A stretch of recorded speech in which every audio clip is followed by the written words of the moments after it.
Okay, so I see the Instagram. Okay. YouTube appears to be working. It said it was upcoming, but it's actually live. Okay. So I think Instagram and YouTube for both of us should be a little delayed. So you'll want to mute the Instagram. Well, I guess you want to mute both of them other than the window that you and I are kind of in for StreamYard. Does that make sense? Yeah, which is on my computer. So Okay. I'm able to hear my phone on my AirPods, and the computer's just playing out loud. Is that messing you up? No, because I'm talented. You're multi-brained. Well, we are live with Amanda, the ever hopeful gardener. We are testing out StreamYard's multi-streaming capabilities, where Amanda and I can not only tap into each other and do a live on YouTube together, but she is able to push the feed out to her YouTube channel, and we both can push things out to both of our Instagram channels. So it's the best of every world that, well, so far. The one thing I do, I mean, if Amanda, you'll let me know, but as soon as anything starts to go wrong, audio wise or video wise, let me know. Okay. So far, everything is great. I'm headed to try and add my Instagram into the live. Are you live on Instagram? We are live on Instagram, correct? Via Tossing Salad Pod. Yep, Yes. I see it. I see it. Kenny Sparks, dude, I thought you were trying to survive. Kenny, we're trying to get this live streaming working with StreamYard. I think the last time we were all together here, we had some audio issues on my end. Right now, just if you're keeping track at home, I am only on Chrome browser right now. It's the only browser I have up. And I did a cleared cache, restart everything. So hopefully this is going to work. Oh, Kenny said, oh, hold on. Just hope you're doing well health-wise. Well, you know.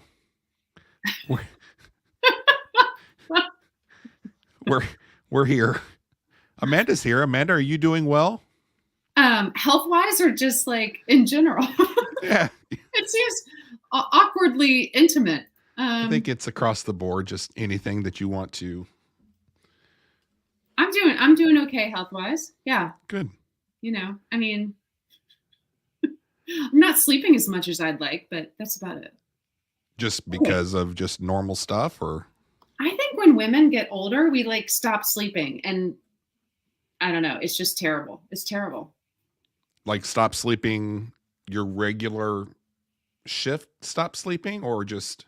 Yeah, like wake up at 2:20 in the morning, like let's do this thing, and not go back to sleep, or wake up at 4, or wake up at 3. Yeah. Well, you're makes here. Makes for a long day the day after. Okay, Brian, I think I'm on both YouTube and Instagram. You sound good here, but I'm just kind of curious. Kenny, you're out there right now. I think you're on YouTube right now. Is the audio working for Amanda and myself? Everything sound and look okay for you? Kenny thought I was dealing with some COVID issues. That was a few days ago. It might be somebody else that you're referring to. We had a few things going on in the household where we had to take multiple COVID tests, and everybody ended up okay. Kenny's saying sounds perfect though. Yeah, it sounds fantastic tonight, but it's okay. StreamYard is saying I'm live on Instagram, but when I go to Instagram, I'm not seeing it. You're not seeing your feed. Hold on. It just came up. Okay. Nope. Now it says live video ended again. Kenny's saying on YouTube, we look and sound really good. That's good. Kenny, thank you. All right. Are you able to look at my Instagram to see if I'm on streaming? Well, so here's what we're doing right now. Amanda and I, on trial day number 4, we had scheduled to try to do an actual live and do some fun things. And it's turned out being us just kind of testing all these features to try to get them to work. Mm-hmm. And I am currently looking on my, I see you on Instagram Live on my phone. Can you click on it and actually see the video? Oh, well. Well, interesting. So I'm on a secondary, like my personal account. I can see you and view your Instagram Live, but whenever I try and look at the Ever Hopeful Gardener, it just says live ended, live ended. It keeps popping up and then live ended. Yeah, interesting. But StreamYard still says I'm live on Instagram, which is not. Uh-oh. We lost Amanda. And she's back. Hold on. StreamYard just disappeared. Kicked you out. All right.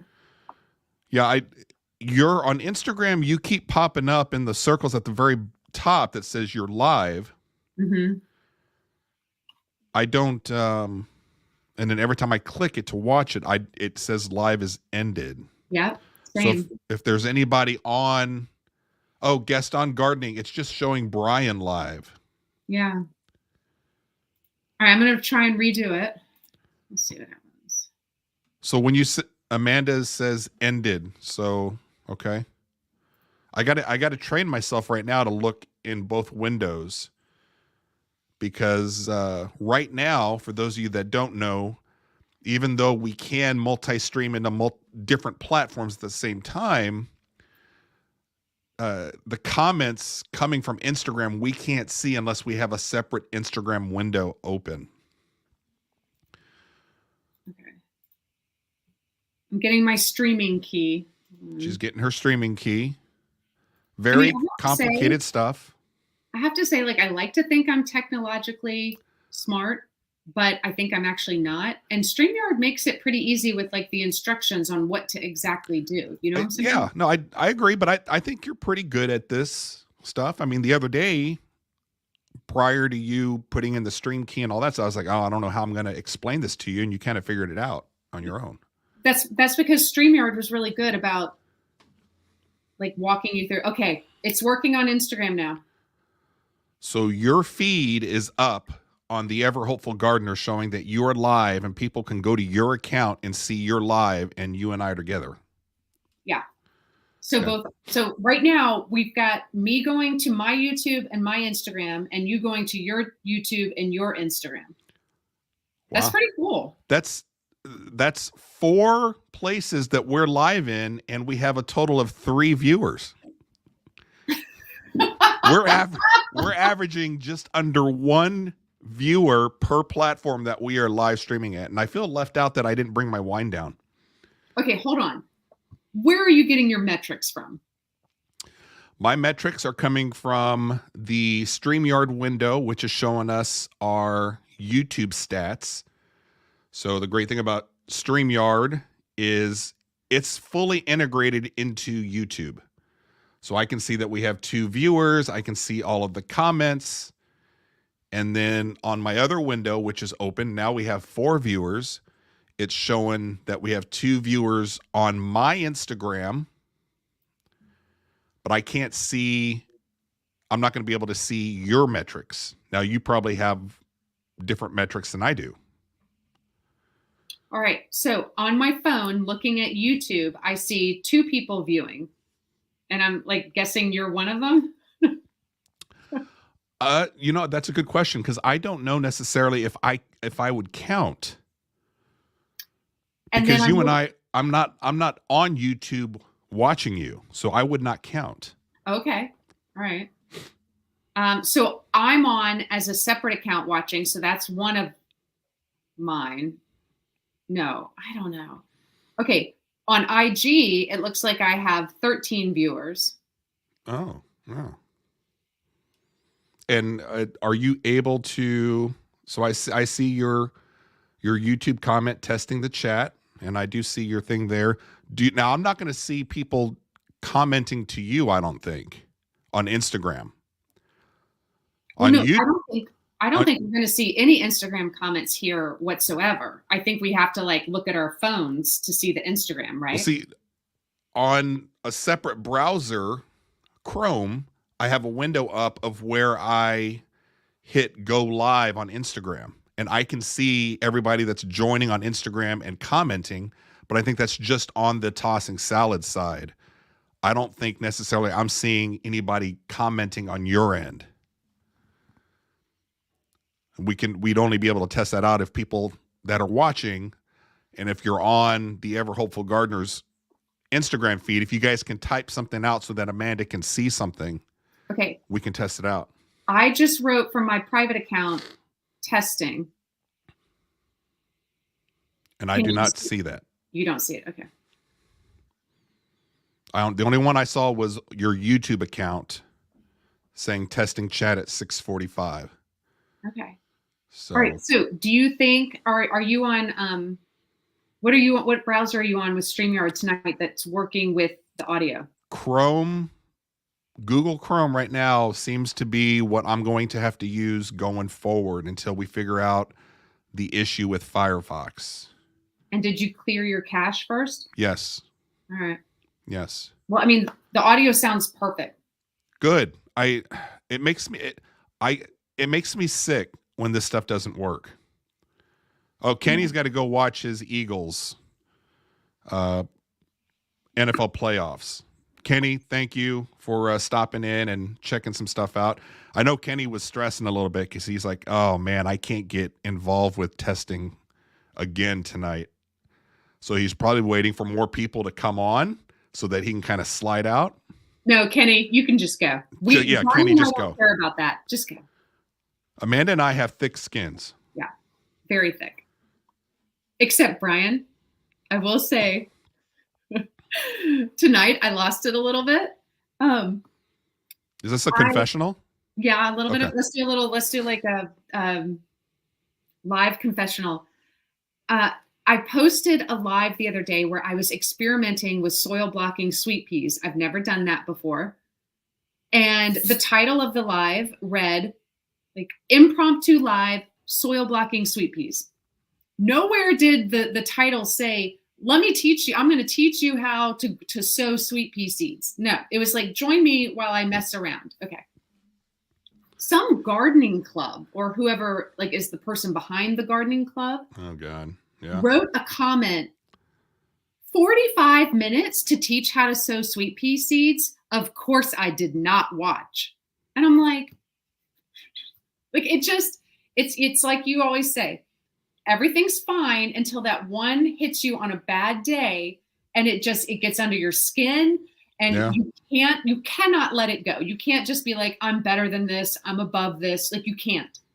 And I wrote back, I was such a bee. I wrote back, I was like, why did you think it was important to take the time to write such an awful comment?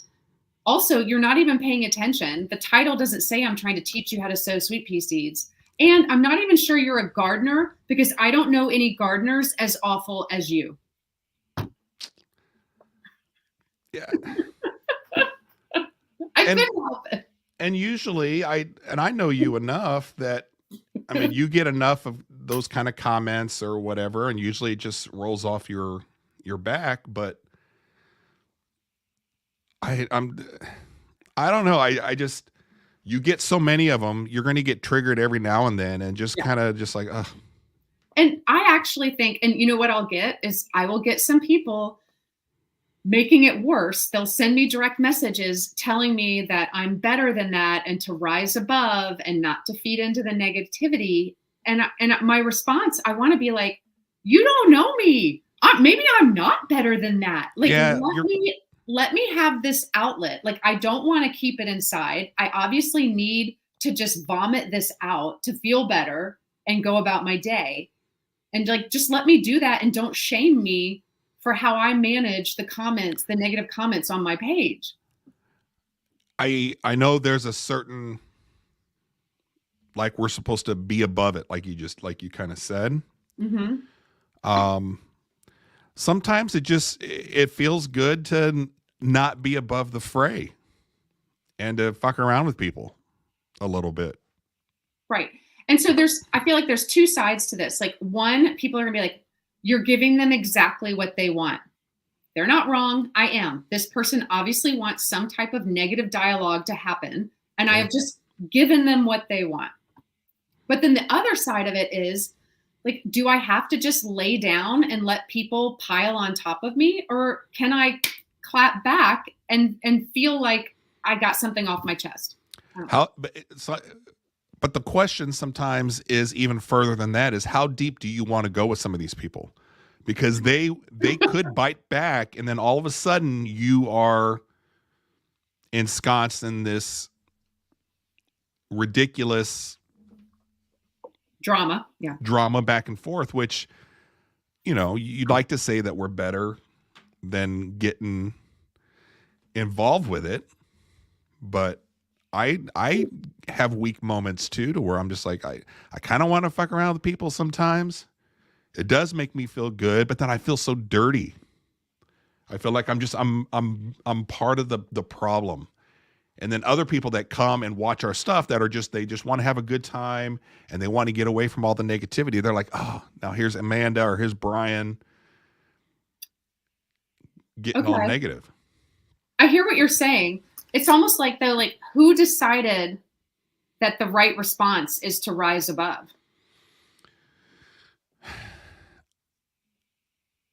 I mean, maybe cathartically, it's not the right response.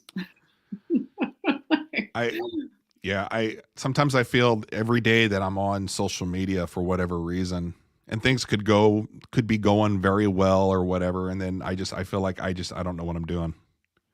Right. And I have to say, if it was not for the people on Instagram, and they know who they are, that I regularly, or I mean, semi-regularly dialogue with, or even if we've only had one conversation, but it was like a multi-DM back and forth positive experience. Like, those people are the reason why I continue to do it. Like, I get something out of that. Right. And so it's worth it to have the, small percentage of negativity. But if those people weren't there, I don't know if I'd be here. And for example, like on TikTok, I don't have those relationships, those DM dialogues back and forth. Like, TikTok could go away tomorrow and I wouldn't even notice. But Instagram, while I still have those positive relationships, it's like a happy space for me, despite the negativity. Well, the group that you've kind of carved out, especially on Instagram, over the past, and I don't know how many years have you had your gardening account online? It'll be 4 in May. 4 years. Not as long as you. Yeah, but I mean, it's 4 years of curating and developing relationships and stuff like that. So, there's definitely something to that. But I know even after a while, and we're coming up on a year to where I think a lot of people are going to be falling off social media again. Happened in 2020, happened in 2016. No matter how close you think you are to certain people, there's always something that's going to...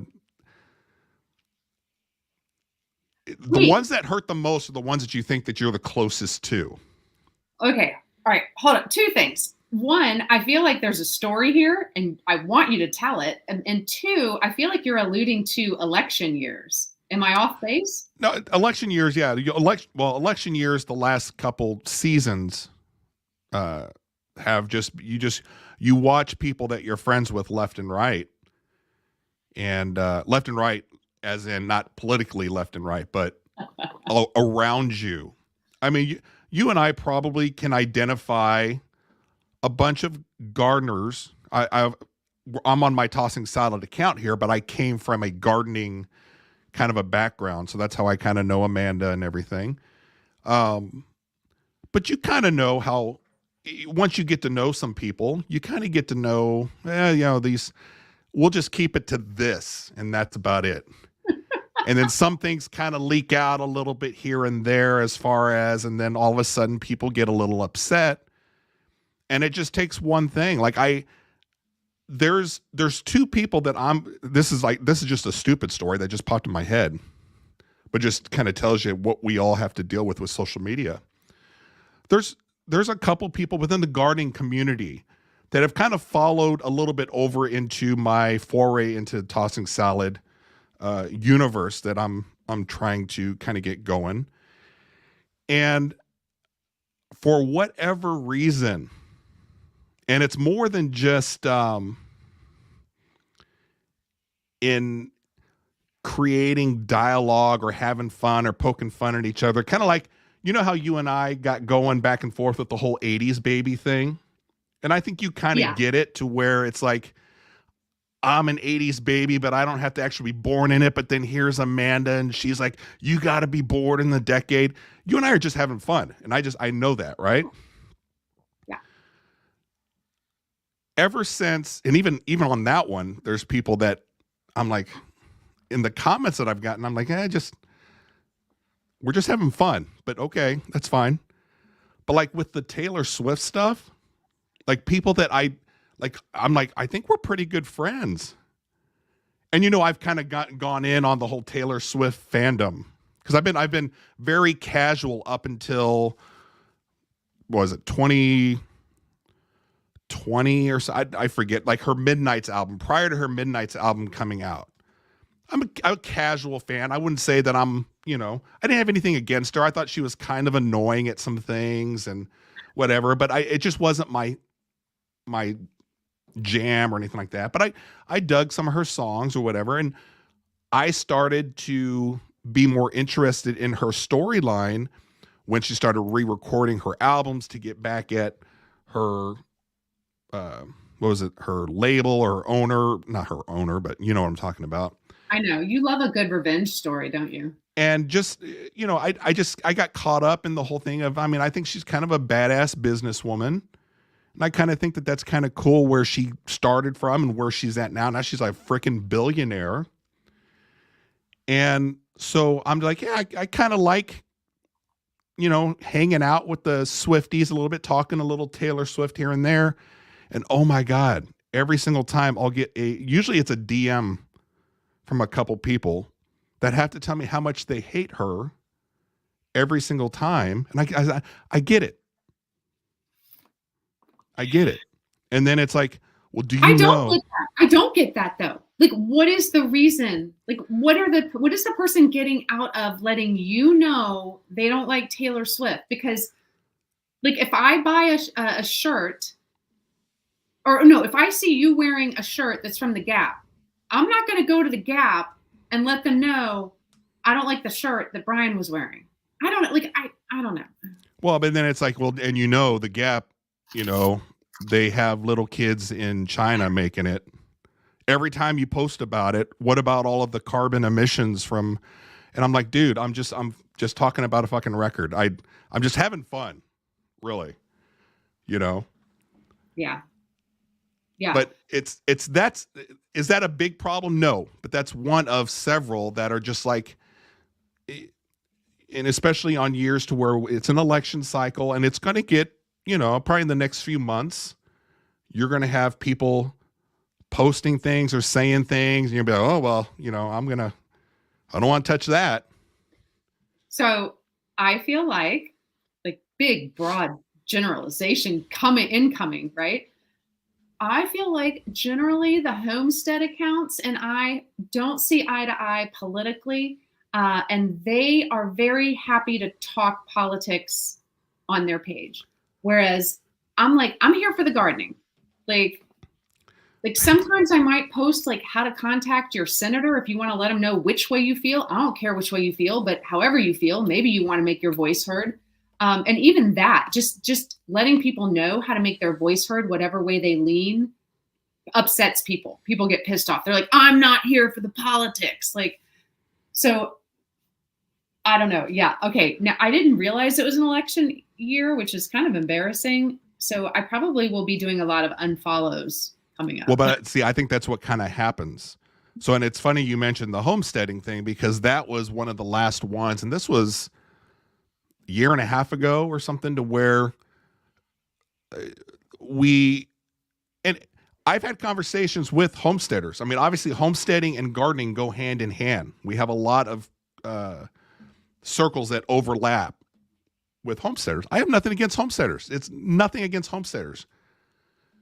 But it was that particular homesteading bundle thing that a large portion on Instagram was pushing that you and I had kind of called out and we're making fun of it. I think Kate had did, her little review on some stuff with it, and it offended, I know, a lot of people. I think on top of me going through a blocking thing like you were just now saying, I'm sure I got blocked plenty of times, but I'm probably pretty close to, I lost about 200 people that I'm just associating to that homesteading thing, of people that took it as I'm anti-homesteading. And I've had to explain myself, I don't know how many times, had nothing to do with homesteaders. It just so happened that the people that I had issues with were homesteaders, but who are also involved with that bundle. And then, then it got a little messy because there were some companies that were involved with it that I called out. And then those companies don't really like that either. I'm like, whatever. And I was at the tail end of my gardening career on social media anyway. So I was like, I didn't give a fuck. I was like, whatever. Right. So here's the thing. While I don't feel aligned with, and this is painting a broad stroke, and I'm admitting that, a lot of people who have homestead in their Instagram handle, their social media handle, we don't always tend to align on social or political views. However, if I could have a bunch of acreage and animals and produce most of my own food, if I knew how to sew and could make my clothes and reduce the amount of stuff I send to a landfill and how reliant I am on just like consumerism and provide for my family myself, I would be all about that. Like, I think that's amazing. And I want to do that kind of lifestyle. It's not in the plan right now. Right. But it's just so weird to me that wanting those same goals, we tend to be so diametrically opposed with like how we see society and like how we want to take care of our fellow human beings, how we want to treat others, how we want the world to be in terms of a peaceful place. And I'm just like so like disenchanted with that. I understand what you're saying. I think my issue, again, it's not with specifically homesteaders, but I think where I have issues with are people that don't have a specific sense of humor and, are not able to kind of poke fun of themselves. Also, you and I, we talk about this all the time. We make fun of a lot of things, but most of the time we're making fun of ourselves. Yeah. It's always for just having a good time. So I don't know. I want to show you something that I saw today. It has nothing to do directly with me, but I read this and I was like, this, Amy and I, my wife, have done a kind of a cancer and chemo couple podcast to kind of track along with her cancer journey, to kind of help people kind of as they're going through it or whatever.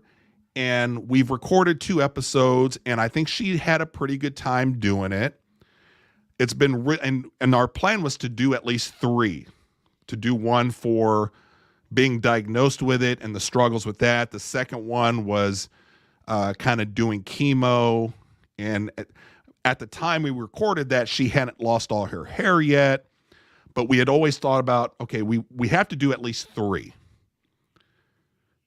To kind of, because, I mean, obviously losing your hair, how do you go about doing that, and how does the chemo work? How does the radiation, which we're almost done with that, how does that work? And she was so for it at first. And I keep kind of asking her, because I still have her microphone set up upstairs to where we can just do it. Mm-hmm. And she just doesn't she's like, maybe not, I just don't feel like it. I'm like, okay, that's fine. I don't want to push her. It's a very, you know how it is. I mean, it's a very personal thing. Mm-hmm. But always in the back of my head, and I know it's in the back of her head, are going to be comments from the peanut gallery that you get no matter what you post about, whether it's your compost bin or it's you doing pea shoots or whatever. You always are going to get comments to where, yeah, if you get a shitty comment about your pea shoots, maybe you'll get upset about it or something. I don't know, but at least it's not a personal, like it's raw or something. Right. But I've always feared certain comments coming after her. Mm-hmm. And I know she does too. She hasn't voiced it, but I know, just because sometimes I feel like she's really self-conscious. And there's been a few comments that I don't think she's seen that I've gotten rid of. So I'm going to put this up here. This isn't about us, but it was somebody else that's going through cancer who had to deal with some comments. I'm like, you know what? I can't afford to let something like this squeak through because it's just going to be bad. How do I make this bigger? Hold on. I don't know if that's the best way for you to read it.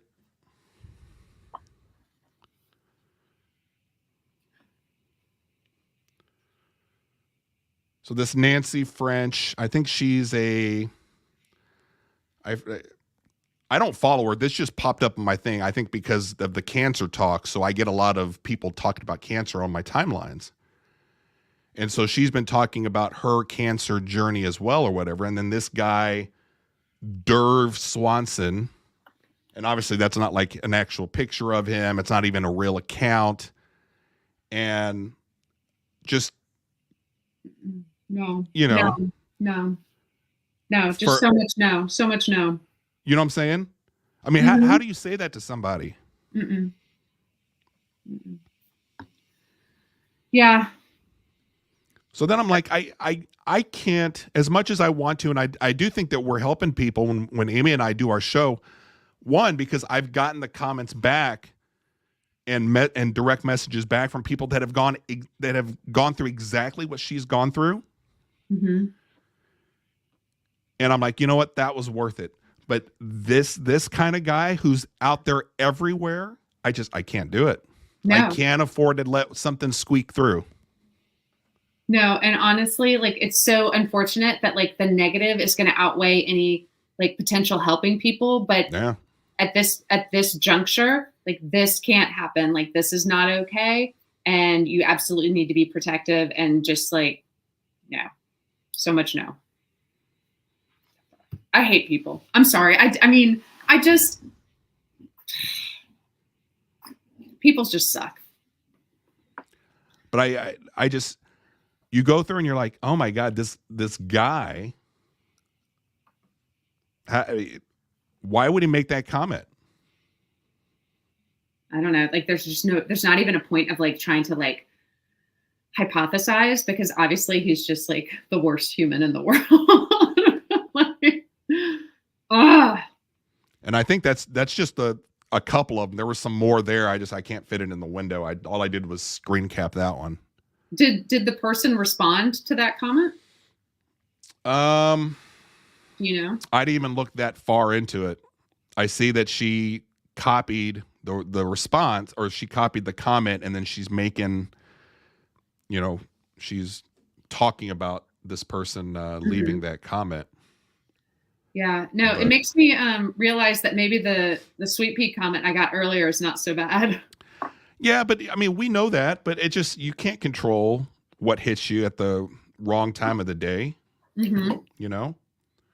Yeah, it's so unfortunate. And what's interesting is I was actually going to say that before today's comment about the sweet peas, I had gone a really long time without any negative comments.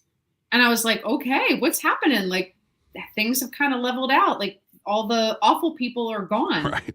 And then today happened. I was like, oh no, never mind. But I mean, do you follow your comments that closely? I read every comment that's posted on anything. I also read and try to answer every direct message that's relevant. Yeah. Wow.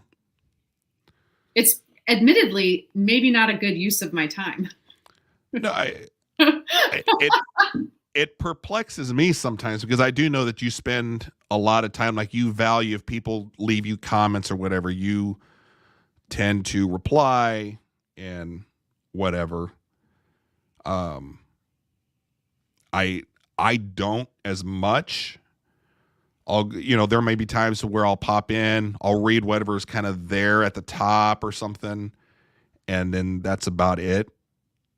I could be more engaging, and that could solve some of my other issues that I think I have. But I mean, it's just like I don't know.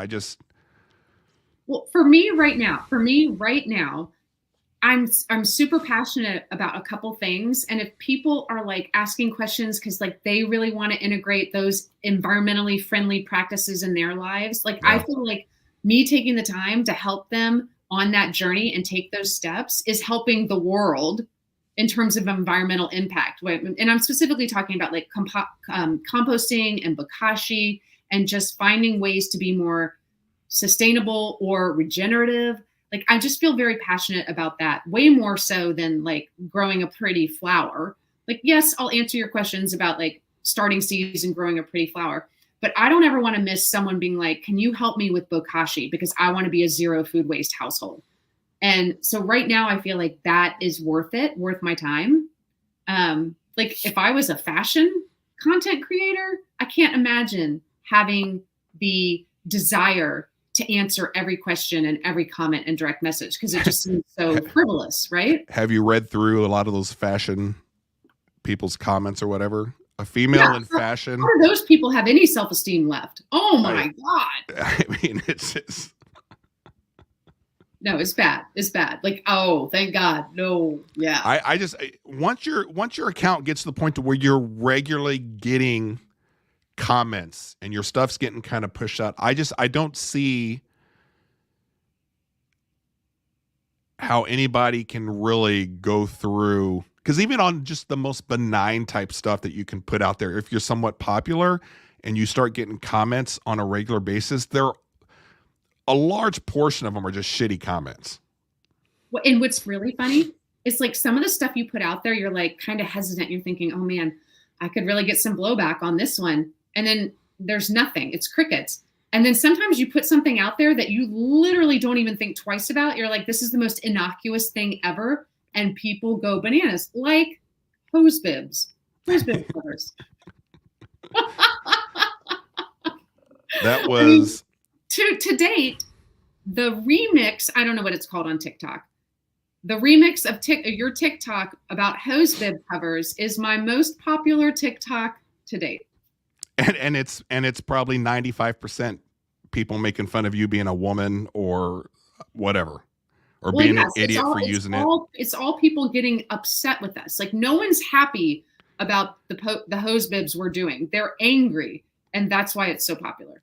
It's like how did Amanda and I both do like million view TikToks on something so stupid? Well, I mean, the initial thought of it when I did the video was very like, I'm heading inside to go grab my hose bib cover just to take it out. I'm just going to do a quick video. I'm going to put zero effort into it, which is how most of if there's anything about breaking down my more popular videos, especially on TikTok, it's always ones to where I'm like half-assing stuff and just kind of throwing it together. Yeah. But that one there was like, okay, hey, I'm just showing you guys, I've got a hose bib cover. I put this on and here's some reasons why you would want to do it, kind of help you out, especially if you don't have somebody around the house that is doing this every winter, single parents or something like that, and you have other things on. Go get this done if you're in a climate to where you have freezing temperatures and you don't have to worry about your pipes freezing. And your goal was not to be controversial. Your goal was to provide a helpful hint for people. And yet it turned into such a controversy. People lost their minds. And I mean, there's people out there where their whole social media strategy is to be controversial because they know those will get the most clicks. Those will get the most eyes on them. But I can't imagine inviting that type of back and forth and negativity onto my page. Like I would never want to invite that. That sounds like awful. Well, I think everybody has to experience it once. Like everybody should be able to experience a viral video and all that's associated with it. Yeah, Because I think it's something to where you need to know how people talk to you that are behind these kind of fake accounts. And maybe it's a reminder for you to be careful when you make comments, just to make sure it's a little more well thought out and how you write it and your intent. Because I'm not 100% innocent on some stuff that I'll come across, and and this is before, and I'm like, oh my God, this is so dumb or something. Here's one I get all the time, which now I'm like I'm self-conscious about it. I'll make a video on TikTok, minute, half, some of them 2 minutes, maybe doing something, literally trying to explain, because I always get people saying you leave certain things out, right? So then you try to explain things, and then you have the guys that are like, this could have been done in 10 seconds. And you're like, it's a minute 30, or it's a minute. It's 63 seconds. And they're like, this could have been done in 8 seconds. Yeah. I'm like, So well, either people are going to complain because you take too long and explain too much, or people are going to complain because you didn't include every research paper detail known to man to help everybody. or they just watch the 8 seconds of the 60-second video and say, well, you didn't mention this. And you're like, oh, well, I mean, I did at the 12-second mark. Right. Or if they you look don't down at read the caption, yeah. Or they don't read the caption. Yep. Yeah. No, I took actually, okay, so I posted something about seed starting stations and like, just, there's no right way to do it. Look at everybody's, figure out what you like, make your own, whatever. And then I'm like, see the caption for more info. And then I'm like, look, if you're interested in the stuff I'm using, I get it. I've done blog posts. I list it all in there. Here are the links for it. Try making it easy for people. First comment I get is like, great, but can you please provide the information on all the things you show in the video? And I'm like, I literally did, but you didn't watch the video or read the caption. So you don't deserve any more extra info. They want you to handhold all the way through, or they're unable to, basic Google stuff. Yeah, that's another thing. People use us as Google. And I feel like it would be easier to Google than to send someone a direct message and wait however long for a response, right? No, you're right. But I think people view us in general, I'm using us collectively, as their personal AI. Yeah. Like, I guess they think we sit at our desk with our phone in our hand all day, just waiting for like info requests to come in or something. And it's personalized information directly to them. Right. Hey, I know you live in North Carolina, but I live in Alaska. What can I grow right now? Right. I don't know. I've never lived in Alaska. Or, I mean, I'm sure you got the same ones in gardening. It's like, well, my tomato plant died. What's the problem? I'm like, fuck if I know. I mean, before I'd be like, well, you know what? Send me some information. Send me a picture. What zone are you in? And then the last year and a half, I just don't have the patience. And I either ignore them, and that's usually the best for me, or I say something kind of snotty, and I'm like, I need to step away, because I was just getting a little too snotty. I wasn't enjoying it. Which is a good question for you. The gardening for a lot of us was something that we did to be kind of zen and to get away from the real world and to detach from everything. And it's something that we find peace and joy out of. And then after a while, when you kind of have things going for social media, that's not the same thing. And now it's kind of a job-ish, And I can't imagine. You tell me if I'm wrong, and our experiences could be different, but you can't be enjoying it the same way as before when it was a personal thing for you. Okay, you are not wrong. When I started the account, it was just for fun. It was to document building the garden shed. It was during quarantine. I was lonely. And it was about just like learning and forging relationships. Actually, I had no idea I would be able to get as close to people via Instagram as I ended up getting. But then it has changed. And, I couldn't foresee what it was going to change into. Or plan for it or decide if that's even what I wanted. It just has changed into this very large, heavy responsibility that I feel. And Right. so I do still get joy out of it, especially with the friendships that I've created. I mean, I have paid to go visit people that I've met on Instagram. People have come and visited me. Like it is still truly amazing in what it has, like proffered. However, I have been feeling the weight of the responsibility and the amount of time and effort it takes. And I do feel like that needs to start being balanced with either taking a step back or being somehow compensated for all that effort and time and work. And compensated, are you saying something other than monetarily? Is compensated? I You know what I'm can't, saying? I mean, I can't imagine another way other than monetarily because time is money, and how do you value your time? And when I think about all the other things I could be doing, what makes it worth still putting the effort and time into Instagram? And I haven't figured out anything other than money that can contribute to my family, money that could help my daughter be able to play travel volleyball, help us go on a family spring break, that vacation that we wouldn't get to normally do since my daughter only has 3 more spring breaks with us till she goes to college. So that's how I'm looking at it right now. What's your escape now, though? It's still Before it's still the gardening was our garden. escape.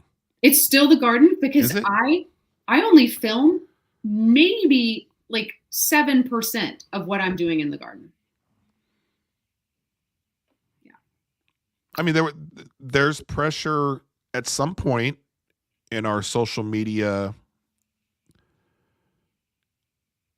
journey to where anytime you did something, whether it's gardening or it's you're an author or you're a fashion person or a cook or something, everything you do within that little niche that you have, you feel like you have to showcase it somehow. Do you though? Do you feel like you have to showcase everything? I did before. Everything in the garden, you did? I did before. That's when I started. It started kind of ringing in my head. I'm like, this isn't. I'm not getting out of this. Isn't the escape anymore? This is now generating issues for me. Mm-hmm. See, So, I haven't hit the point where I feel like I need to document everything. I'm like, oh, that would be good. I'll document that. And then I'll do the other 20 things I want to do in the garden. no. Yeah. Well, I know that when I don't feel the need to document things, they go at a fraction of the time.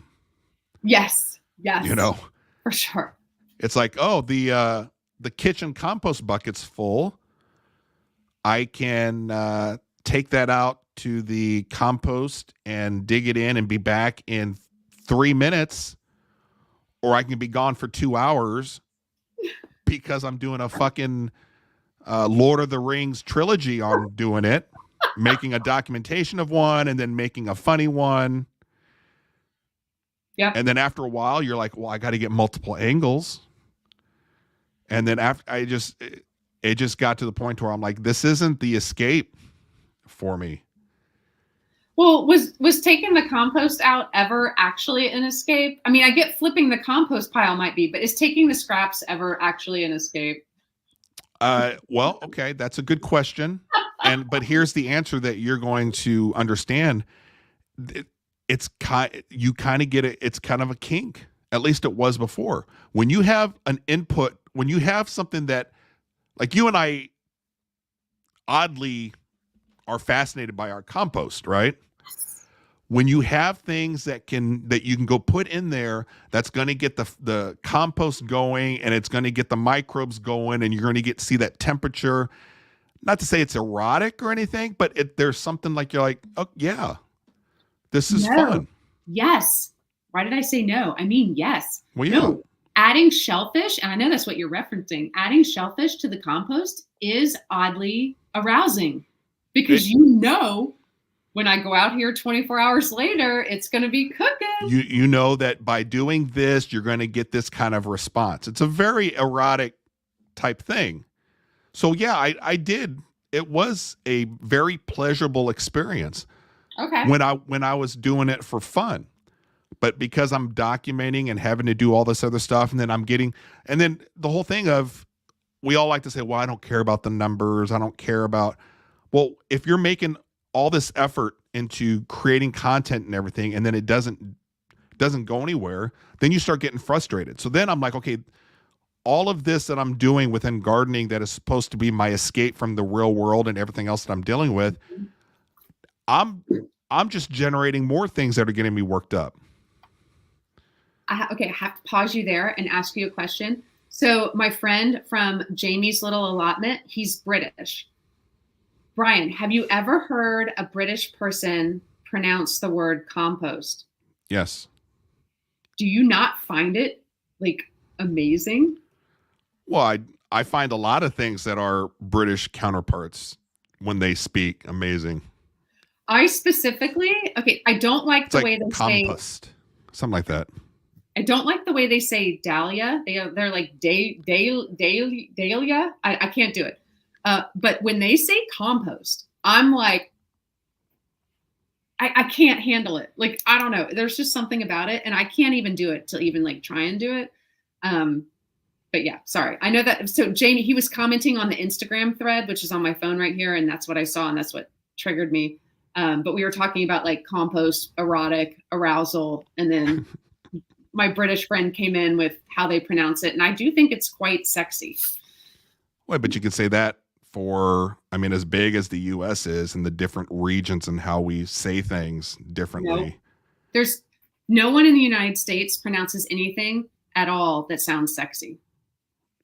I mean, tell me a word that's pronounced by anyone in the United States that sounds sexy. I think anybody in the deep South,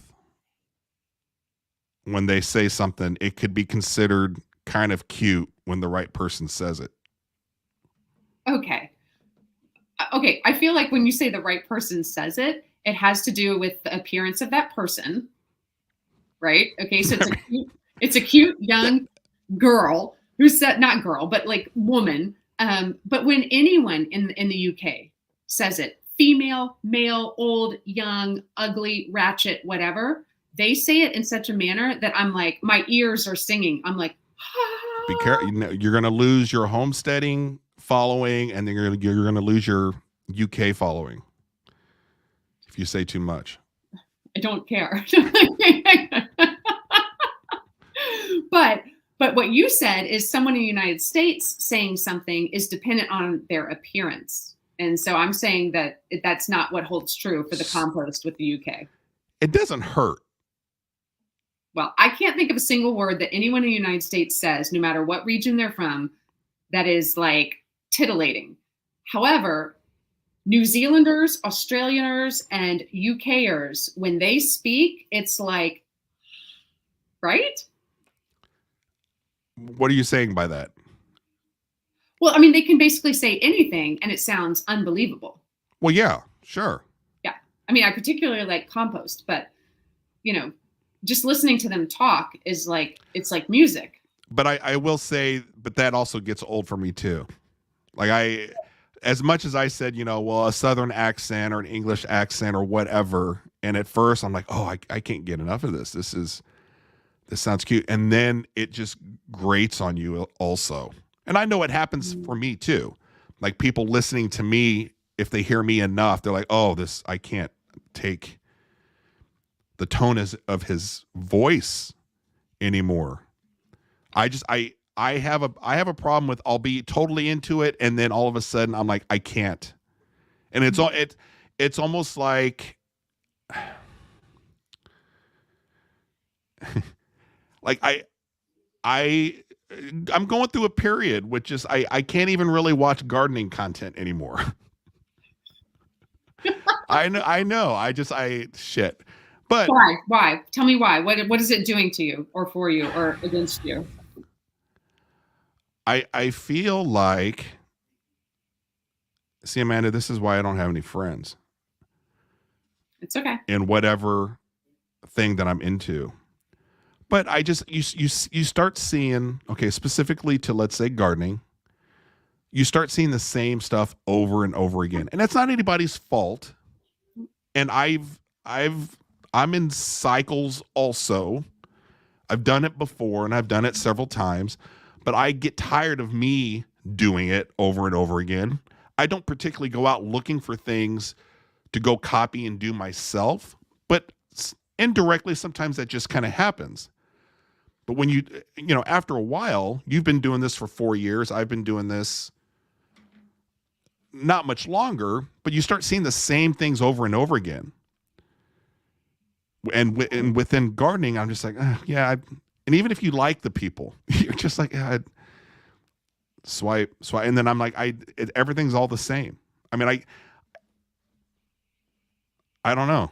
And it's everybody's using the same song. You know, if I hear, like, you know, summertime comes around and then we hear that Harry Styles song over somebody picking a watermelon. Yep. And you want to punch your screen. You're like, I can't. This was cute when it first came out in 2020 or 2019. And then when everybody discovers that, oh, there's a song that has watermelon in it, I'm going to use it. I've done it. I can't. I mean, I'm not innocent of it. But it's just so that's what kind of gets me. Okay, let me ask you this. So I understand the whole gardening content. It's tired, it's old, it's done for you. But what about the, like, humor back and forth? Do you miss that at all? Because you're not doing that anymore. Like, the remix and like messing with each other. Do you miss that? I do miss that. But I think to get to that, yeah, I do miss that. But that's unique. You're not really able to do it on your Tossing Salad podcast page because there's no, like, counterpoint. Right. Like, who's your counterpoint that you're going to go back and forth with, right? Like, there's no other podcaster where you guys can be, like, making fun of each other or, like, joking on the same thing. I've tried it. I mean, it's interesting that you brought this up. Yeah, so I'm trying to recreate certain itches that I can scratch. That one being, like, some of the stupid things you and I and Kate and, you know, half a dozen of us back in the day, to where we make just, like, the weirdest fucking videos, right? Mm-hmm. What was the last one that just got out of hand that we're just like, oh my God, we're all like down in the basement, and I don't even know. I don't know. We've done so many. It's hard to know what the last one was. And we take it like 10 steps too far and goes on for too long. And no one understands what's happening. Nobody understands what's happening. Yeah. But it's funny to you or I right there at the time. Yeah, I absolutely miss those. That's hard to recreate elsewhere, because that comes out of developing relationships and finding other people with a sense of humor that's kind of weird and twisted, that don't mind putting stuff out there like that. That's hard to find. Right. So have you found, like, has it been your experience that people in the podcast world, like, who are promoting their podcasts on social media that you've connected with and with the joint venture of podcasting, they are more hesitant to put anything controversial or weird out on their pages? Whereas in the gardening community, like, you were able to find people that are like, yeah, let's get weird. I know what you're asking. How do I? Because I feel like, sorry to interrupt, but I feel like not everyone in the gardening community cares about making money. But do you feel like people in the podcasting community, like, they're doing it to make money, right? Some are, But really, a lot of if you know, I read a ton of stuff on like Reddit of podcasters that ask each other questions and stuff, and I would say probably 75% of them, money is not the main driving force. It always comes down to you have to make sure what you're doing, you're having fun Okay. in All right. doing it. But as far as like what you were asking us, the relationship going back and forth and making these kind of silly videos and finding the right people, what you and I used to do on those kind of things is because that's almost like we both wanted to do that. Right. And we both understood that the magic of being stupid together and making it fit together, we both wanted to do that. Initially, and I'm very much on the new kid on the block within podcasting and people that are kind of doing this stuff over here.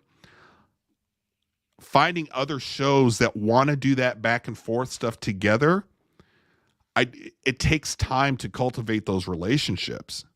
Yeah. So I'm on the front end of it to where I'm trying. I've tried to pick, try to get things kind of going back and forth. I think at least within podcasting, a lot of people are just mostly concerned with creating content and not necessarily on their own, as opposed to developing these back and forth relationships or whatever. I've had this conversation with several people within podcasting. Yeah. It's hard. Well, speaking of podcasting, do you have something in the works for what you're coming out with next? I know most recently you did the Beatles documentary, like breakdown. What are we? I've got one that we're scheduling an interview coming up. Somebody that I've known for a while that is a musician. They're getting into music producing. But as far as like I think you're kind of looking more into like, am I finding a direction for a show or something? Maybe, as opposed to what I individual shows wasn't. are. I was just curious what's next up on the docket.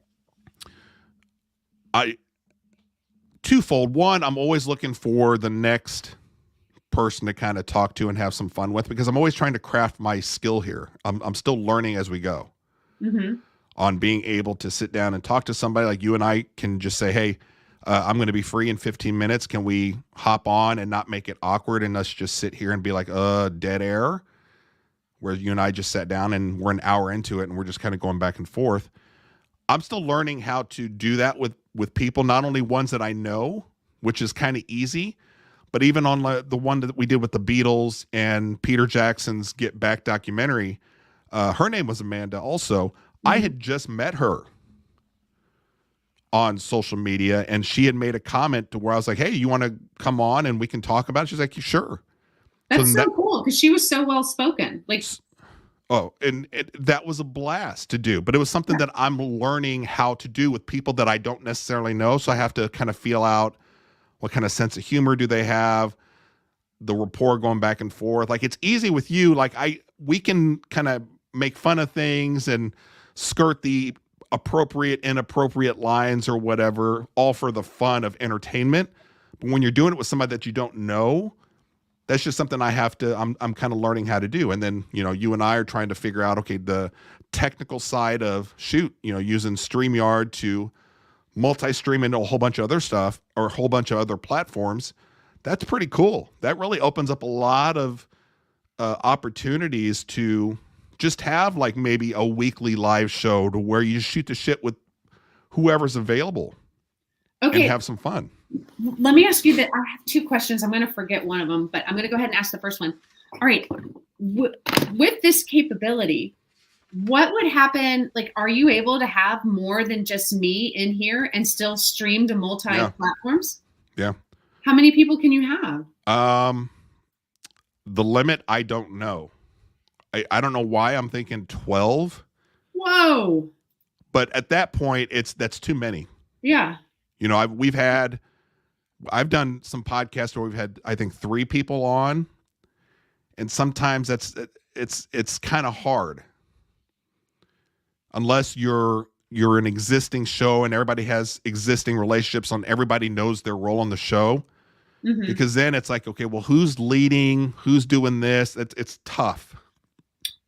I was thinking more like beyond obviously the conversational logistics. I was just wondering about the technology, like how much StreamYard can handle. Like, could we add, say, Kate, and she also streamed to her YouTube and her Instagram? Is there that bandwidth within StreamYard? Specifically for everybody to push out to their own stream and platform, that I don't know exactly. I didn't know prior to you and I messing around with this that you could do both Instagram and your YouTube also. So that was kind of cool. So, at some point, maybe that's something to where, that's, you kind of test that out. But you could start thinking about, okay, well, if that's the case, imagine when you get to the point to where if you had multiple people that you wanted to do this stuff with, how many people can be involved, Right. guest wise, as far as or viewer wise. Yeah. Okay. So here's another question. Didn't you mention at one point that there is an hour time limit for the Instagram live? There was an hour time. Yes. Because I'm looking at the StreamYard clock, and it's Mhm. showing. Why can't I not get my finger to point? There we go. It's showing an hour and 6 minutes, almost an hour and 7 minutes. So I'm wondering if like the Instagram's getting ready to be shut down. That's a good question.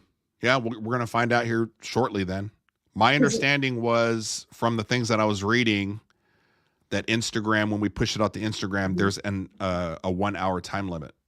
Because it's still going on my Instagram. Yeah, that'll be interesting to see here if that'll get cut off. Before I forget my second question was like, how do you find, okay, other than the other photographer, because you knew him through other things, but like, how do you find the people like Amanda to talk Beatles documentary with you? Like, how are you finding these people to be on your podcast?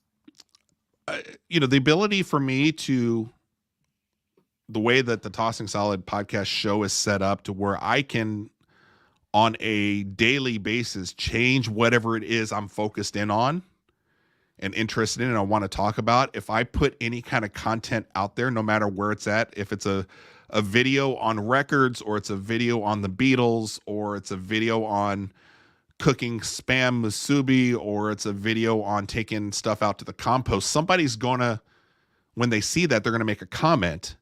And if they start to open up a dialogue, that's where you're like, oh, hey, this person, one, seems like they're real. Mm-hmm. And if you get a good feeling as to, okay, well, it sounds like they could add some stuff to what we're talking about, then you're like, oh, would you be interested in coming on and talking about this? Well, I'm so impressed with that Amanda person because she obviously didn't know you super well. Yeah. And she agreed to come on a podcast with you. So like, she's kind of baller. Didn't know who I was, coming on to a show called Tossing Salad Podcast. But I mean, she has kind of a sense of humor too, which I kind of took from it. It's because her name's Amanda. She's just automatically all Amandas. I have to go soon because it's almost 9 o'clock my time, and I've had zero sleep from my travel volleyball weekend. But listen, inquiring minds want to know, Brian, are you going to have a garden this year? I will have a small garden this year. Yeah. What are you going to focus on? I don't know. I'm going to keep it so easy. I'm scaling back. I think at one point I told everybody I was going to scale back 50%. Mm-hmm. I may scale back 75% and just make it easy. I don't know if I'll be posting much. I don't care if you post. I just want to know if you're going to garden or not.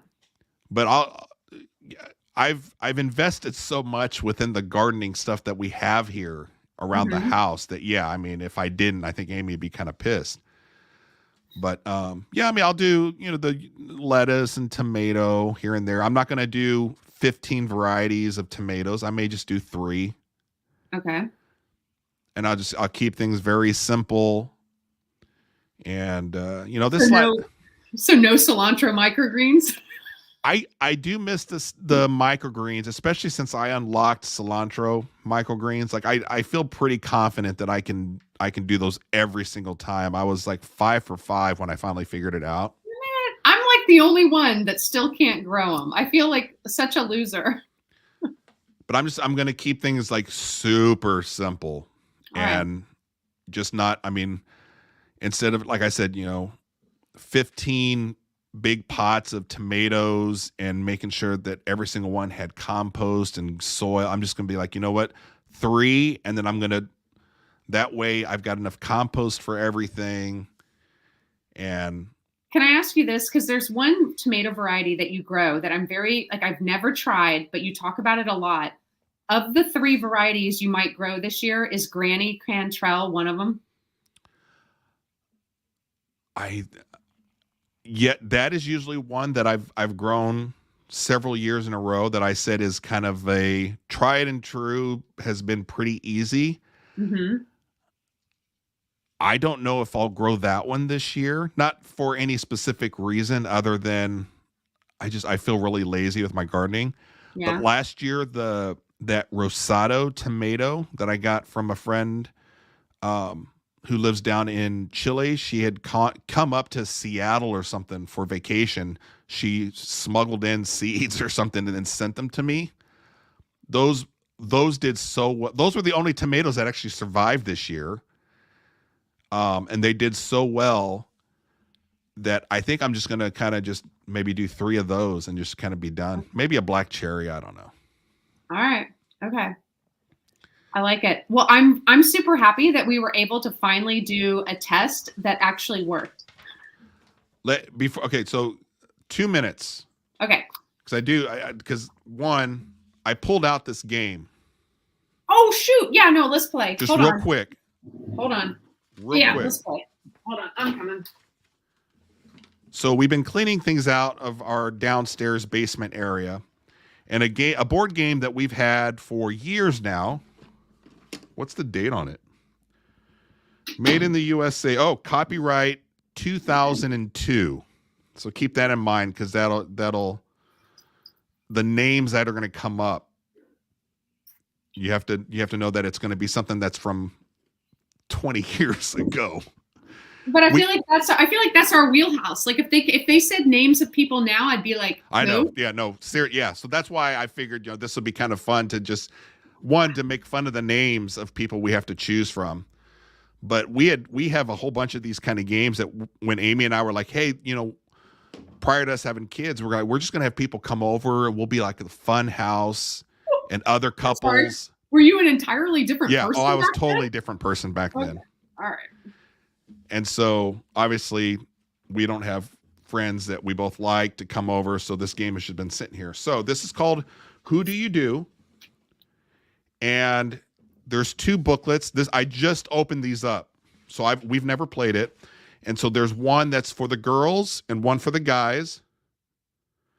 And so we're going to read through some of the this or that names for Amanda. We're going to see who she would pick on who she would do if she had to pick. Okay, but hold up. Can you also pretend you're me and put on your Amanda hat and draw a card for you, and you have to answer at least a couple, right? Well, I can answer it, or I can answer who I think you'll guess. Okay, I mean both could be fun. So there's like 8 pages and probably 200. You guys can see that here. Oh my God. There you go, right there. Okay. So let's just see. Let's go. All right. So Amanda, who would you do? Robert Redford at the age of 30 or Brad Pitt? Oh, Brad Pitt. Blah, blah, blah. Brad Pitt. Do you think that Brad Pitt and Robert Redford kind of look the same? And when you compare the same age? No. No? Okay. But also, Brad Pitt looks freakishly good for what age he is right now. Is he on human growth hormone? He looks really good. I would say Brad Pitt also. I would have picked Brad Pitt for you, and then if I had to choose, I would pick Brad Pitt as well. And Kate also said Brad Pitt. Kate's on okay. IG right now. Yeah. I don't see Kate on here, so that answers one of our questions. So when they're on your Instagram feed, you're responsible for letting me know what people say. All right, next one. Ben Affleck or Matt Damon? Matt Damon. Okay, hold on. Should I be pausing so you can guess who I'm going to guess? Like, how is this working? We can do a little pause, and I can say who I think you'll pick, and then you can just say your thing, because I don't think we'll be honest. Or do you want me to say who I would pick? Of the guys, or do you want to pick a girl? I can go both ways. I'm not. That doesn't bother me. I actually want to know Ben Affleck or Matt Damon for you. On who would I do? I'd probably pick Matt Damon. Good. Who would you do? So we're saying obviously doing them, having sex with them, right? Yes. Okay. Karen says Matt also. Okay, so then Amanda's keeping me posted on our chat here. All right, next one. Well, so answer me this first. Are we reading the names and we would do them as they were in 2002 or as they are in 2024? Ooh, I vote. Okay, I vote we read the names and base them on how they are now. Okay, so how they are now in 2024. Yeah. But they're paired up based off of 2002. So, okay. So how they are now in 2024. And then you said that I'm picking if I'm going to do them or who I think you're going to pick. I think you should pick who you think I'm going to pick. Okay. Then I tell you who I would pick, and then you tell me who you would pick. Gotcha. And then let's see here. Amanda said Karen ran into Brad Pitt in an alley in France. That sounds like that could be a good story. All right. Next one, Mick Jagger or Sting? Is Sting still alive? Yes. Yeah, right? Yeah, okay. Well, I'm just making sure if we're... Are you thinking of Billy Idol? Billy Idol. Oh, yeah, maybe I was, yeah. Mick Jagger or Sting, as they are right now. Right. You have to pick. I think you would pick Sting. Winner, chicken dinner. Absolutely Sting. Okay, yeah. And who would you do? I would probably do Sting as well because I think of Mick Jagger as being kind of dirty. Yeah, and like his legs are little. I don't know. He's just kind of like I don't know. Yeah, I mean I don't know why I think of him as being dirty, but I do too. It's because he's British, I think. All right, Tom Cruise or Mel Gibson? Oh shit. 2024, Tom Cruise or Mel Gibson, who would you do? Who do you think I would say? I think you'd probably gag on both of them. I'm going to say that you're going to pick Tom Cruise. I mean, I literally want to throw up in my mouth a little bit on both of them. Tom Cruise, because he's a short knocker, the Scientology, he's a weirdo. You're just having sex with them. You're not getting married or anything like that. You're just, who would you do? Maybe he does weird Scientology stuff in the bedroom. I mean, you're not having a conversation. You're like Karen running into them in an alley and you're doing something in the alley. Who would you do? Would you run into Tom Cruise or would you do Mel Gibson? Well, maybe Tom Cruise likes to whisper sweet Scientology nothings in the ear while he's having loving relations. I don't know. But then Mel Gibson is so like angry and violent. Remember Oksana? And she was like, we go to hot tub, to jacuzzi, we da-da-da. And he's like screaming at her. On the phone? You know what? Mel Gibson. Oh, okay. All right. I thought you would have said Tom Cruise, but that's fine. No, the Scientology is too weird. Who would you pick? I would probably pick Tom Cruise. Yeah. Although we just saw Braveheart 2 nights ago. My youngest son hadn't seen it yet, so. Oh, did he like it? Yeah, he liked it enough. So, I mean, in that one there, Mel Gibson's kind of, it was kind of prior to him being so angry I love the love storyline there. It was kind of romantic, but I still would have picked Tom Cruise for you, and then I would pick Tom Cruise for me. Oh my god! Oh my god, Brian, you What? need to be able to see my Instagram comments. I cannot type them fast enough. I wonder. Yeah, I can't. I guess on my phone I could. Next time we'll have to. Maybe the next time we do something like this, I'll have on my phone your account pulled up on my phone so I can see the comments. Kate says Amanda likes it rough. See, maybe I don't want to see this because we're going to get sidetracked. But I think depending on if Amanda likes it rough, that's how my thing would have gone. Well, Karen says she votes Tom. Oh my god. Kate says she thinks I probably have fuzzy cuffs. We should do one, Amanda, one night to where we open up our nightstands. Oh, okay. I was thinking. I thought you were getting ready to say our bottles of what is the wine that we got from Target that we haven't drinking yet? Bonanza. Yes. I thought you were going to say we should open up our bottles of Bonanza. That too. And play this game for real. And you'll have sent me the female ones ahead of time so I can be asking them to you. Like this would be a great Friday Night Live. Let's do a few more and then let's go through some of the female ones because I think you could. I think you would be able to pick some of the ladies too if I'm able to pick the fellas. Okay. Oh, here's one. Here's one. Okay.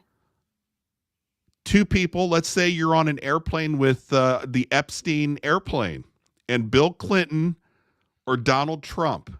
Who would you do? Bill. I think you would pick Bill also.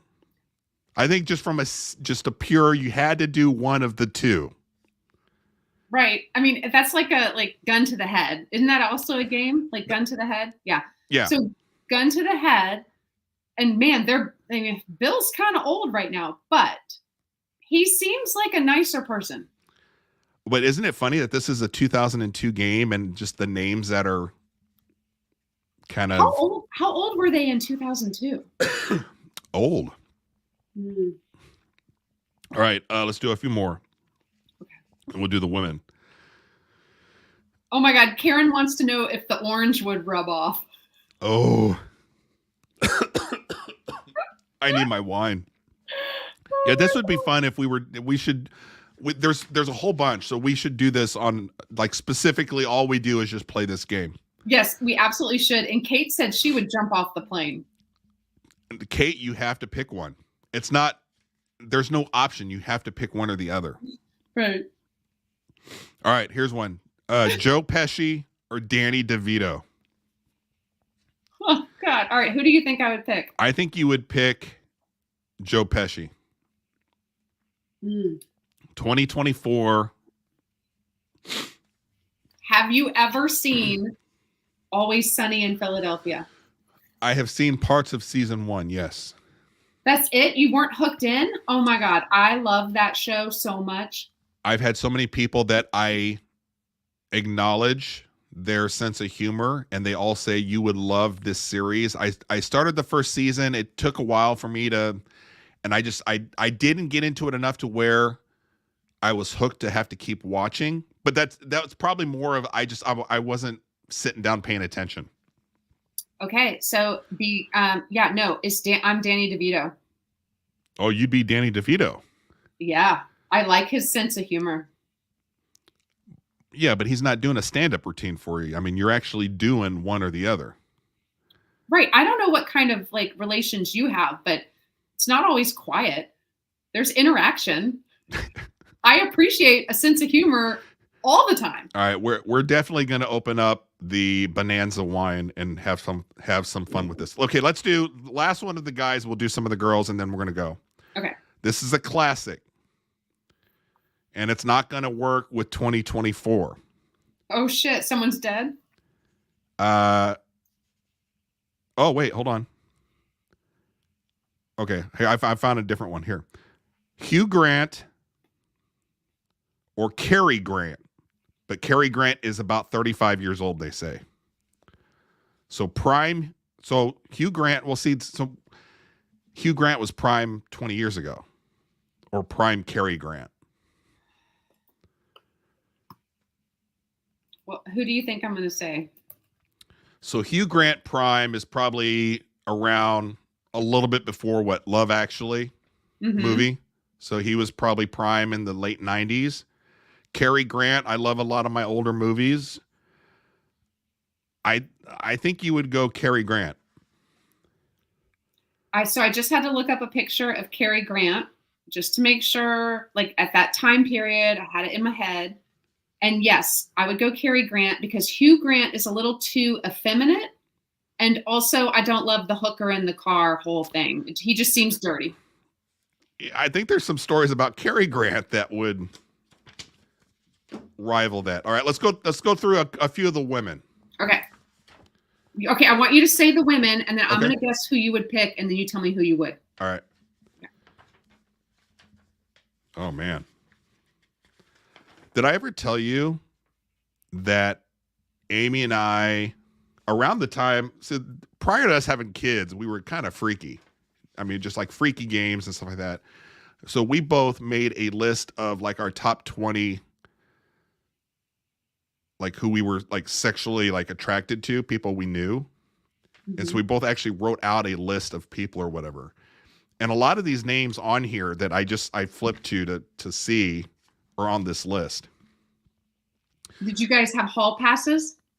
Well, yeah, I mean, of course. I'm not playing the game without a hall pass. All right. And then obviously it went into, can we add people that we know? No. That's and we always did that. no. We did that too. But anyways, okay. Catherine Zeta-Jones or Jennifer Lopez? Can we do this 2002 version? Yes, you can. Because I feel like women don't age as well as men. I'm just saying it's more fun for me because I associate some of them with my list that I've made before and my type of my physical type. All right. Catherine Zeta-Jones or Jennifer Lopez? Wow, I actually don't know which way you would go, but I would go J-Lo. What about you? 2002 time frame. I'm just saying. I think probably you're going to say Catherine. From 98 to about 2002, I had a huge thing for Catherine Zeta-Jones. That did you ever watch The Mask of Zorro, that movie? It was a terrible movie.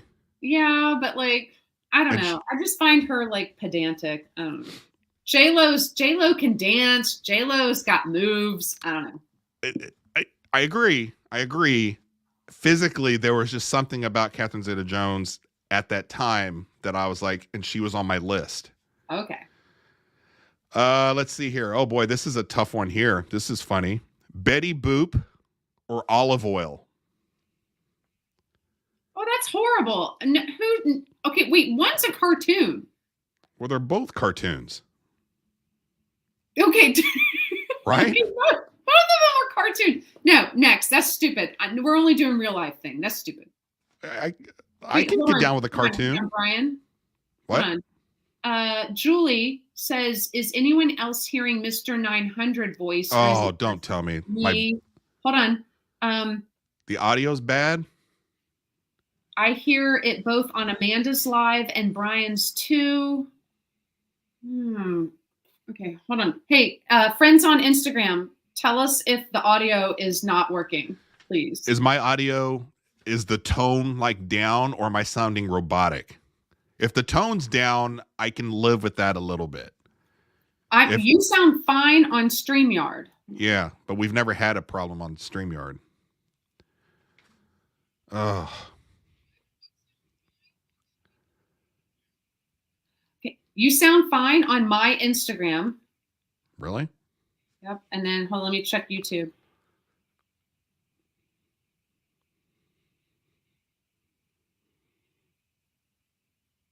You sound fine on my YouTube. Just kind of sporadic. I know Julie she was hearing things kind of sporadic. She sent me those video clips. So. All right. Kate says she hears just one Brian. Karen says Amanda's live is good. Someone else said tone gets weird on and off. Yeah, that's what Julie was saying the last time, that the tone kind of goes down. Someone else says it's working. It's fine. I think we're good. Okay, next, but only real life people. No more cartoons. Let's go. Dang it.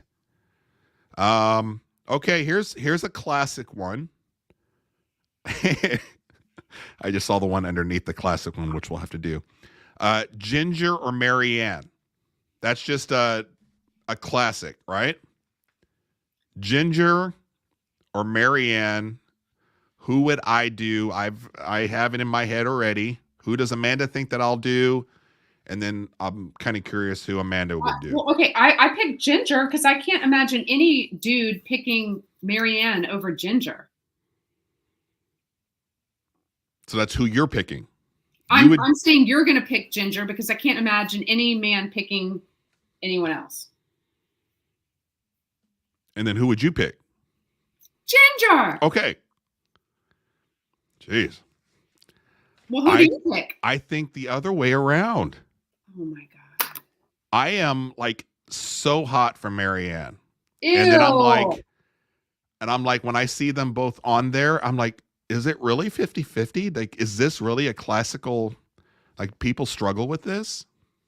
Both Kate and Karen say Ginger. I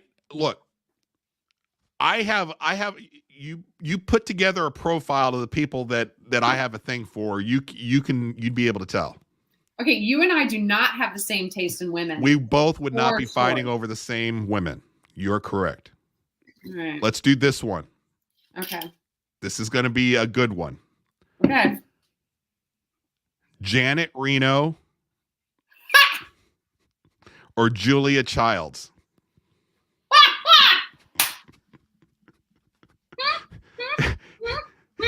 Yeah. You know what? When I hear Janet Reno, the only thing that I can think of is the SNL skit with what's his name doing Janet Reno. Are you familiar with that or no? No. Oh my God. What's his name? Somebody help me. Will Ferrell. Will Ferrell as Janet Reno. Okay. So I think you should pick Julia Childs because she'll probably cook you food afterwards, which is the same thing that Kate said. So Kate and I are thinking alike. I'm not. But I think you might be interested in the power play of Janet Reno. So I don't know. I think you're going to go Julia. I would go Julia. And again, we're just doing them, and then we're like done with them. We're not like hanging out. We're not. But there's a chance for a meal. Well, there's a chance for a meal, and that I like that. If I had to pick between Janet Reno or Julia Childs, I would pick Julia Childs. I finally got one. Yes. All right. All right, let's do a couple more, and then I know you got to go. You got to do at least one more like sexy side by side, and one more like gun to the head. Okay. Hold on. Oh. Well, this is an interesting one because I'm like, okay. Anna Nicole Smith. Ooh. 2002. Which, did she even make it to 2002? No. Maybe we have to go a little. Let's just say prime Anna Nicole Smith or prime Sally Struthers. Oh. The interesting thing here is I am just now revisiting All in the Family. I was too young when it first came out. And wait, then I thought Sally Struthers was Three's Company. Thigh Master. That's what's her name that just died? Suzanne Summers. That's Suzanne Summers. Oh, okay, hold on. I've got to look. Sally Struthers. Ew. Wait, where is she in her? They're not showing any pictures in her prime. Oh. Sally Struthers? Yeah. You can't show her when she's like doing for 50 cents a day, you can save. You go to All in the Family, like the first season. Oh, they must be. Wait, hold on. I don't know what they're showing you. Okay, you're picking Anna Nicole, and I'm picking Anna Nicole. 1,000. I am probably picking Anna Nicole. Sally was never attractive. Sorry, if we had the time, I would. There's a couple episodes where I was like, oh, she looks pretty good. I mean, That I'm first looking, season. I'm looking at it. I'm looking at some black and white photos. They're There was obviously like old. 1972, I think, like first season of All in the Family. No, she's nope. No. Okay, so let's do this one. Okay. Oh, here's one maybe that you might think would be a good one. Faith Hill or Sheryl Crow. Oh, that is a good one. Oh, That's a good prime time for both of them. okay. Huh. For you, I'm going Faith. If it was me, I would go Cheryl. And is that because that's a physical thing for you? All of this for me is all purely sexual. Like, I'm not thinking much deeper than that. It's like who I just physically liked at that time. I don't know why, because I really love them both musically and like seeming personalities as much as you can know a public person, from afar. Yeah. I just feel like Cheryl is a little more earthy. She just seems more my vibe. Okay. I could see Cheryl kind of doing the whole garden, getting in there and turning the compost around a little bit. That was like, let's just use one square of toilet paper to wipe. Yeah. I could see. This is one to where is kind of breaks the mold of what I'm into physically, but I had a thing for Faith Hill at that time too. Yeah. So. Yeah. Like I don't see you like, so I'm pretty sure you're not into like blondes. Right. But yeah, I think if you had to pick between both of those, because Cheryl's also kind of a blonde also. Yeah. I think you'd go Faith. So I would go Faith, but you know what? There's a little bit about the whole Faith and Tim thing for me that I find I'm like, now that's a couple that you can have fun with. They're a very sexual couple. They used to talk about all the time. Yeah. They've had interviews. I guess I never delved into their marital. They do it all the time. They talked about when they're on tour and stuff together all the time. Why are they talking about this? Who are they talking about this to? Just interviews that they're having. That's weird. Okay. Here's one. Queen Elizabeth II. Is that the one that just died? I think that's the one that just died. Okay. Or Elizabeth Taylor. What year? Let's say peak. I'm what not is sure that, what, like 1950s? So yeah, so Elizabeth Taylor peak was Cleopatra. That's probably peak for her. And then Queen Elizabeth II, I'm watching The Crown, but I don't know what peak would be for her. I just thought this was a kind of interesting one. I think it's a pretty easy one. You do? Okay, hold on. Oh, yeah. I mean, look up Elizabeth Taylor in Cleopatra. I just did. It's not bad. Oh, yeah. Okay. You're going Elizabeth, and I'm going Elizabeth. Everyone's going Elizabeth. Not Queen Elizabeth, but Elizabeth Taylor. We're all doing. Okay, let's do. Otherwise, you'd be calling her Her Majesty. In bed. Let's do two more. I keep adding in, but then I'm seeing everything on this front page. Okay, but there's so many great ones. Keep it to two. It's the two. Okay. Oprah Winfrey or Rosie O'Donnell? Oprah. Oprah's just more awesome. Oprah. I think there was something about peak Oprah I can get down with. Okay, but also, like, Rosie would not be interested in you. I don't know about that. I think Rosie would like me. As a person. I don't know. Not a partner. Last one. All right. Marilyn Monroe. Yeah, this would be totally fine if we were both doing the Bonanza wine. We'll have to do that. Yes, we will. Marilyn Monroe. Peak Marilyn, which she was always peak, right? Yeah. Was she ever not? Died at her peak. or Carmen Electra?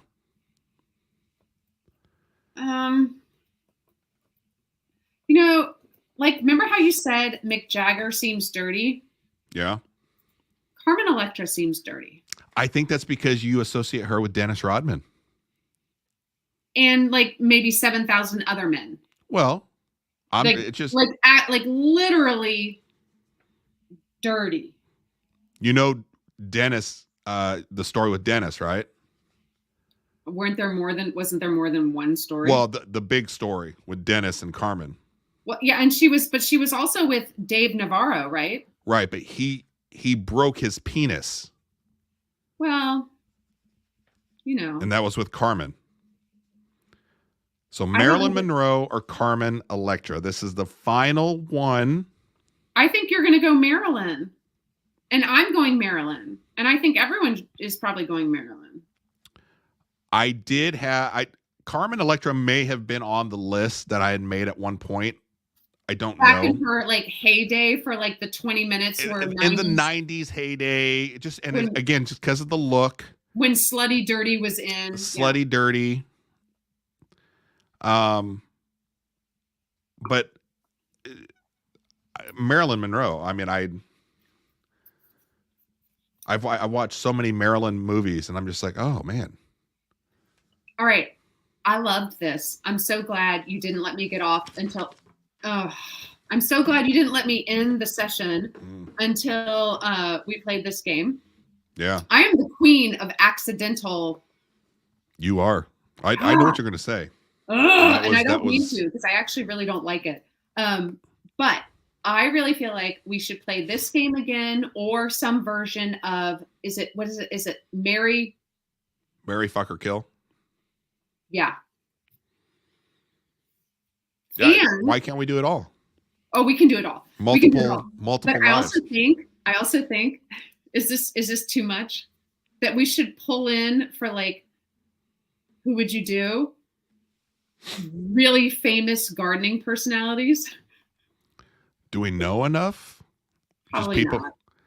I mean, you could do Epic Gardening, Joe Gardner, Garden Answer, Impatient Gardener. Like, who else is really famous? Deanna Cat. I don't know. Maybe there aren't enough. I don't know. I like what you did there with who you named first. I don't think that wasn't by mistake. I don't know what you're talking about. Well, why don't we just do people that we know then? That would be interesting. Well, maybe we would do like some other variation, because I don't think I would want to like say who would I do versus like Kate or Brianna. Well, hey, I'm not in the gardening community anymore, so it doesn't matter to me. All right, so hold on. Let's speak to that for just a real quick second. Sorry, I keep going out of the camera. It's very narrow. It is very. We're only doing the vertical narrow because we're doing the Instagram one, but I prefer the horizontal. Well, what does horizontal look like on Instagram? Can I see? Are you able to change horizontal? It just fits across the middle. Oh, ew. You know, and it doesn't look very good. Okay. Yeah, at least with this one here, when we do vertical, we can change the windows, but it fits vertically. Instagram, it locks you into that portrait mode. Oh wait, no, it doesn't. Well, I just changed. Yeah, I just changed that. I think that looks good. Well, that right there does. Yeah, I can change it to that, but that's not technically horizontal. That's just putting two kind of square things on there. Well, I think this looks better on Instagram and. Oh wait, what does it look like on YouTube? Not good. YouTube people would just have to turn their phone that way. YouTube allows you to either go landscape or portrait. Instagram, you have to watch it vertical, your phone vertically. I prefer this. Yeah, well, we'll keep it at that. Okay. What was I saying before? Were you going to come up with two? What was I doing? I don't know what I was talking about. You said something about Kate and Brianna. But I don't want to have to pick, like, who would I do between like Kate and Brianna? Well, I think that makes it really interesting for it has to people be that are watching. It has to be people you know of, but you don't actually know. But we don't know that many people. I guess not. Well, we have time to come up with that, but the next time we can either do MFK or we can continue with some of these while we're breaking out the bonanza. Okay. Okay. I apparently there were some audio issues that go in and out. Maybe I would, if I were you, I would connect with Julie after this to get like a breakdown of exactly what happened, because I can't really tell from the Instagram. Julie doesn't want to hear from me. Julie's like, look, I helped Brian for an hour the other day. I can't spend more time with him. All right. And also Kate says she would be really offended if she didn't get picked. Well, who would you pick? Can I not have a threesome? Well, who you adding into it? No, I thought. Are you saying for all three of them? You do both of them at the same time? Well, you said if I had to pick between Kate and Brianna, I couldn't pick. I'd be like, let's all hang out. So you were officially saying on this video, on this live. Nope, time to go. I gotta go. You're picking between. It's been really fun. You would do three. How to get onto your? I don't know how to turn this off. How do I? Now she's trying to get out of it. I'm just trying to find a way to clip this so I can use it as a clip. She said Kate and she said Brianna.